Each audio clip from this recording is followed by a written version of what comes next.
আপনারা জানেন যে বাংলাদেশের অবিসংবাদিত নেত্রী দেশনেত্রী বেগম খালেদা জিয়া গত গত গত 30 ডিসেম্বর ইন্তেকাল করেছে। তার জন্য দেশবাসী সকল শ্রেণী পেশার মানুষ দোয়ার আয়োজন করছে।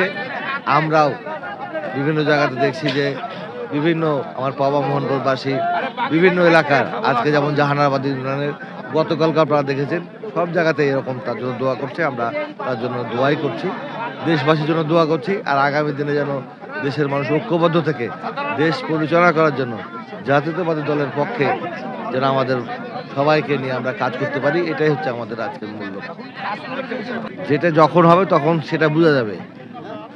এই হচ্ছে বিভিন্ন শিক্ষা প্রতিষ্ঠানে জাতীয়তাবাদী ছাত্রদল যারা করত, যারা সমর্থক, তারা কেউ ক্লাস করতে পারেনি, তারা বিগত দিনে কেউ হচ্ছে ক্যাম্পাসে থাকতে পারেনি, তারা পরীক্ষা দিতে পারেনি।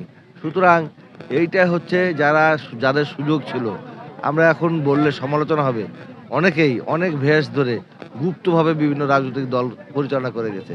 সেইখানে তো আসলে জাতীয়তাবাদী ছাত্রদল তো সর্বস্ব বিলীন করে দিয়ে এটা করে দিয়েছে। তারপর আমি মনে করি আপনারা আর খুব অল্প সময়ের মধ্যেই এই কিছুদিনের মধ্যেই বুঝতে পারবেন যে দেশবাসী কি চাচ্ছে আর কি হচ্ছে।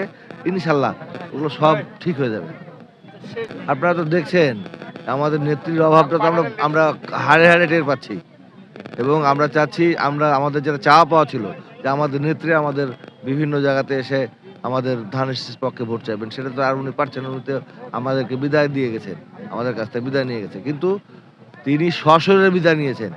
তার যে কৃতকর্ম, তার যে আলোকবর্তিতা ছড়িয়ে ছিটিয়ে আছে গোটা বিশ্বে তথা বাংলাদেশে এবং আমাদের পাবা মোহনপুরেও আছে, সেই আলোকবর্তিতাই হচ্ছে আগামী দিনে আমাদের ধানের শীষের সহায়ক হবে।